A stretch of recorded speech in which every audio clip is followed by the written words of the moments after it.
Heavy Intercessors are fairly standard. Their name kind of tells you all you need to know. They're more heavily armed and armored Intercessors, equipped with heavy bolt rifles, which are slightly more powerful, and Gravis armor, which of course makes them a lot tougher. These guys make up more specialist troop roles that Intercessors may be less tuned for, like heavy defense. Hello everybody, my name is Spoons Rattling, and today we are covering the Heavy Intercessors of the Space Marines, which are very tough infantry. Heavy Intercessors come in at 100 points for 5 and 200 points for 10. Their stats are standard for Gravis armor. They move 5 inches, their toughness 6, the 3+ save, 3 wounds, leadership 6+, and OC 2. In terms of stats, this is fairly good for the points. They are very tough and very resilient to almost all kinds of small arms, and things like heavy bolters will be very inefficient against them.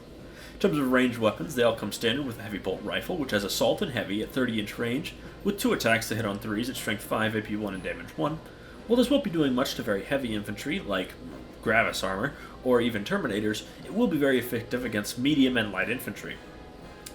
The 1 out of 5 can swap to a heavy bolter, which is assault and sustained hits 1, with heavy as well, with 36-inch range, 3 attacks that hit on 4s at strength 5, AP 1, and damage 2, similar to the standard bolt rifle, good against medium and light infantry, with that damage 2 making it especially effective against Space Marines. Then they all get bolt pistols, which are 12-inch range with 1 attack that hits on 3s at strength 4, AP 0, damage 1. Not useful, but every little bit helps in a pinch when they're in melee. Their close combat weapons have 3 attacks that hit on 3s at strength 4, AP 0, and damage 1, which isn't winning any awards, but is useful enough to beat down on any squishy infantry that gets near them. Their ability is unyielding in the face of the foe. While this unit is in range of an objective marker you control, each time an attack is made against a model in this unit that has a damage characteristic of 1, add 1 to the saving throw against that attack. Damage 1 weapons are already very inefficient against Gravis, and this makes them extremely ineffective against these guys. Things like bolters or lasguns will never really hurt these guys. In terms of loadout, every model is equipped with bolt pistol, heavy bolt rifle, and close combat weapon, and then as I mentioned, 1 in every 5 can have their heavy bolt rifle replaced with a heavy bolter. This is generally a very good upgrade, and this does mean that in general they have solid shooting damage for their points cost. In terms of buff options, they can be led by the Gravis characters. The Gravis Captain is generally used more as a melee option, but his standard loadout in his old model had him with a heavy bolt rifle, which means his shooting damage actually isn't terribly bad. While I wouldn't say it's like hyper-competitive, it's definitely fun and very evocative, and has a very cool appearance and is very good at shooting infantry. The Apothecary Biologist is generally seen with aggressors, though honestly their heavy bolt rifles aren't super far off from the Bolt Storm Gauntlets. Though again, on the more fun and fluffy side, given these guys' lack of melee damage, they could still use the Fire Discipline combo, which would at least be interesting. Ironfather Fyros offers a 5+ Feel No Pain, which is a huge durability buff and makes these guys super tough. His bolter on his shoulder is very solid, and he has quite a few melee attacks that are very good and would be very likely to wipe, say, a 5-man unit of Space Marines, which gives them some countercharge threat, which they need. Torgaradon is similar to Fyros, with solid melee and good anti-vehicle shooting, and ignores cover is good for their AP1 weaponry. And in the Anvil Siege Force, they pack quite a bit of firepower. And then Marnius Calgar really shouldn't be run with these guys. He is a melee powerhouse and should not be relegated to objective camping, which is what these guys are mainly for, is to sit on objectives, shoot infantry, and be very hard to remove.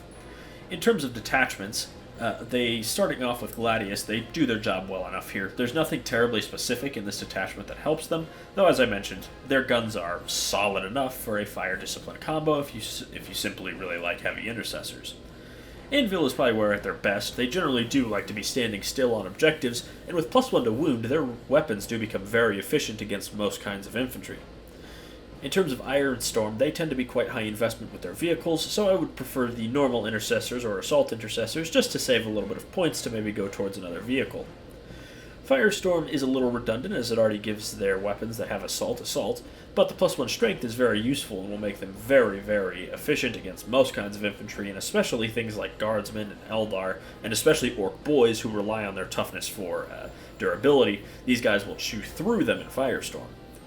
As Stormlance is sort of not super stellar, their melee is very mediocre, so getting there faster doesn't do you much, but I suppose if you are running to attack some Gretchen on an objective, getting there faster would be useful. First Company is a veteran detachment. These are veterans, and the detachment sucks. In terms of Righteous Crusaders for the Black Templars, they do like the Feel No Pain vow, but they don't really benefit from anything else, being more melee slanted. Liberator Group, they still have bad melee, but with Strength 6 at the very least, they'll be very efficient at bullying light infantry. And Lost Brethren tend to be running a lot of Death Company, and are more melee slanted, so I would say Intercessors will be more useful for tagging objectives with sticky objectives. There's not much reason to run them in Lost Brethren specifically, outside of something that Intercessors could already do. In terms of the other detachments, we're of course going to move on to the Angelic Host, which doesn't particularly struggle with objectives, and being very melee focused, they will generally deal with infantry well enough that these guys don't really have a place, so I wouldn't bring them if running that detachment. They can benefit from the shooting buffs and Unforgiven Task Force, but it's a weak detachment in general. They cannot gain Inner Circle, so they don't have much place in Inner Circle Task Force. And given how pricey the elites are with Inner Circle Companions and Deathwing Knights, I don't really think that the extra 20 points is worth it to buy this when that could go towards another unit. Raven Wing is similar to the Inner Circle, where these guys cannot get Raven Wing keywords. Obviously, with Black Knights being generally quite mighty, I don't think there's much use in these guys being around.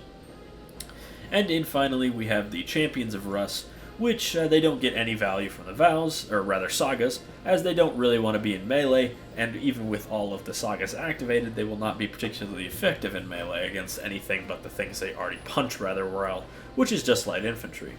I will say, though, heavy intercessors are in a similar way to normal intercessors, where even if the detachment doesn't directly buff them, that isn't necessarily the worst thing, as their main benefit is mainly just being grunts to sit on objectives that are very hard to deal with. Though it is of course nice in places like Anvil Siege Force, where they have those +1 to wound shooting buffs, which with +1 to wound their bolters will be pretty general purpose, though they won't be taking down any land raiders or anything like that very efficiently at least. Though overall I'd say they could see use in most of them, with the exception of maybe the Blood Angels detachments and the Black Templars, where they quite literally get nothing and don't really have much use there. In terms of competition, though, our next segment, they do face pretty stiff competition from Intercessors and Infiltrators. They are both fine objective campers, the Intercessors and Heavy Intercessors, though normal Intercessors gain those very useful sticky objectives, which does, in my opinion, edge them out. But if you do just want a unit to camp a single objective, Heavy Intercessors are no doubt better, mainly just because they're so much tougher and their guns are so much more potent than the standard Intercessors. However, I would generally say that if you are running these guys for objectives in the midboard, I would generally consider Intercessors or Assault Intercessors first. Infiltrators are their main competition, they cost the same, and they both are generally used to camp backfields. However, while the Infiltrators have worse damage, they do have the Deny Deep Strike, which is very useful, though they are more susceptible to being blasted off the board by something like an enemy Basilisk. But even with that in mind, I generally prefer Infiltrators just to keep the backline safe from that Deep Strike, which can be very deadly to your army as a whole. Do keep that in mind when deciding on who you want to camp your backfield. Unsurprisingly, their best use is pretty similar to normal Intercessors, as they are just Intercessors but heavier. Their durability is standout, I will say, that's sort of their main gimmick, and their shooting is not going to win any awards, but it is effective against light and medium infantry, as it's going to wound them efficiently, and AP1 is generally solid. In general, though, the Heavy Intercessors sort of lack a certain shine point. Intercessors and Assault Intercessors make great frontline fighters as well as objective grabbers. Infiltrators are the best at-home campers, and Intercessors have that ability to tag objectives to make sure they remain under your control, where Heavy Intercessors are just very tough on objectives, which isn't as flashy or directly useful. I wouldn't say that Heavy Intercessors are a bad unit, but I do think they sort of lack a bit of identity, or a certain sort of sparkle to make them stand out aside from that. They hold their objectives well, they're very tough, and they can shoot infantry. There isn't much else to say about them, though I wouldn't say they are bad, more so just outshone by other options. I've been Spoons Rattling, I hope you enjoyed this video, make sure to like, comment, and subscribe, and I'll see you all next time.